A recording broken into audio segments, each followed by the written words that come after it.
Welcome back to my channel, JP here.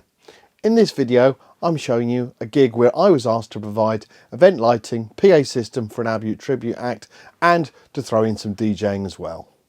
Saturday 28th of August saw me head over to a private home to provide a host of services for a housewarming party. For those that are not sure what that is, well, it's simply an excuse to have a party in your new home. Initially, I'd been asked to provide the DJ services, but then the client started asking a lot of questions about other things, such as lighting, PA systems for tribute act to use, so I suggested I would pop over and complete a site visit first. During the site visit, it was agreed that I would provide lighting for the event, dance floor lighting, and a separate PA system for the ABBA tribute, wireless microphone for a magician, and a few other bits and pieces.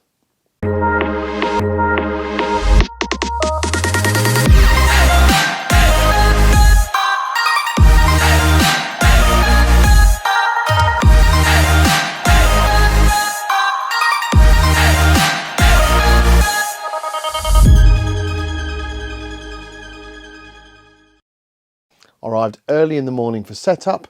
We had lovely weather, which was good, so I opted not to set up anything for me cover wise. I do have a 3 meter by 3 meter pop-up tent that I use at these type of events when the weather is touch and go, but we were very lucky because it was absolutely clear.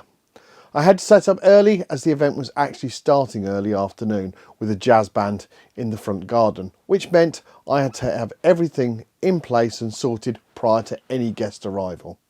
Equipment used at this event for lighting was 2x Chauvet DJ Wash FX2s, both mounted on a plinth to provide a wash of light and colour as the sun goes down and it gets dark. Also, I had at the other end of the area a Chauvet DJ 4-bar LTBT, again providing light and colour.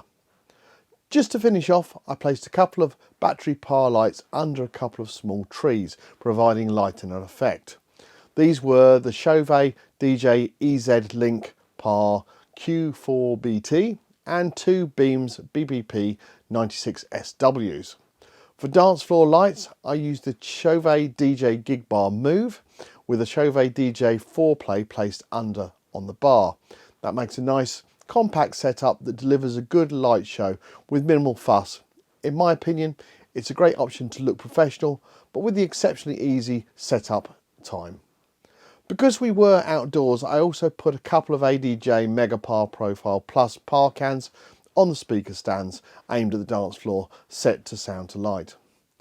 PA wise, as I mentioned, I put in two, one for me and one for the tribute show. My PA was my trusty Yamaha DXR12s, and the PA I put in for the Abbott tribute was the H&H Electronics TRE 1201s.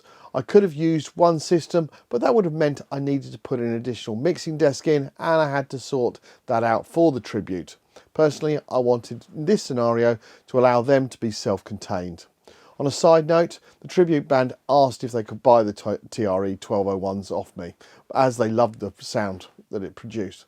For my DJing and the background music, I used my Pioneer XDJ RX2 with no laptop, simply USB sticks. I am thinking of getting an RX3, but we'll see what happens. Arrived on site for the evening at 5:30 PM and promptly got the background music going as the buffet was about to be served. After the buffet, I provided wireless microphones for the magician, who was very entertaining, focusing his finale on a pair of Rubik's Cubes. Promptly after the musician, we moved straight onto the first ABBA tribute set. That went down a treat. I DJed for 15-20 minutes between the two sets. Once ABBA had finished, it was time for me to take over and do my main set. But the host had another idea, and as he was paying the bills, what he wants goes. And he asked at the ABBA tribute if they could do an extra set, which they did. Nice little bonus for them. Once I was able to take over, finally, I only had 30 minutes to DJ. So I played a few 80s classics, and that was the end of the night. Because it was a garden party, private one, the chap did not want to upset the neighbours. It was music off at 11 PM sharp, and that's great with me. It took me about 1.5 hours to pack down, and then we were away. From my perspective, it was a fairly long day, but only a small bit of DJing. I'd priced this whole event on the amount of time I was going to be on site, and that of the hiring the equipment. This placed the fee at around my usual wedding rates, especially for that type of timescale. It's been a while since I have given a shout out, as I've not had many requests to do so, but I've had one recently. So I'd like to give a big shout out to DJ Rhoadesy. He's a young DJ who's building up a channel, and at this point he has 54 subscribers as I've just subbed to him. So go subscribe to the DJ Rhoadesy channel and let's help him get to 100. We all have to start somewhere, and apparently he's looking for his first commercial gigs. I'm not sure what DJ equipment he has, but maybe DJ Rhoadesy, you can do an equipment tour soon. All the best with your future DJing. A big thank you all for taking the time to watch this video. It's really appreciated. An extra thank you to anyone who subscribed. You know who you are. Don't forget to press like now if you've not done so already. Share to your social media of choice, and if you've not subscribed to this channel yet, then now is the time to do it. And don't forget to turn on that bell so you can be notified next time one of my videos goes live. Thanks again, and until next time, JP out.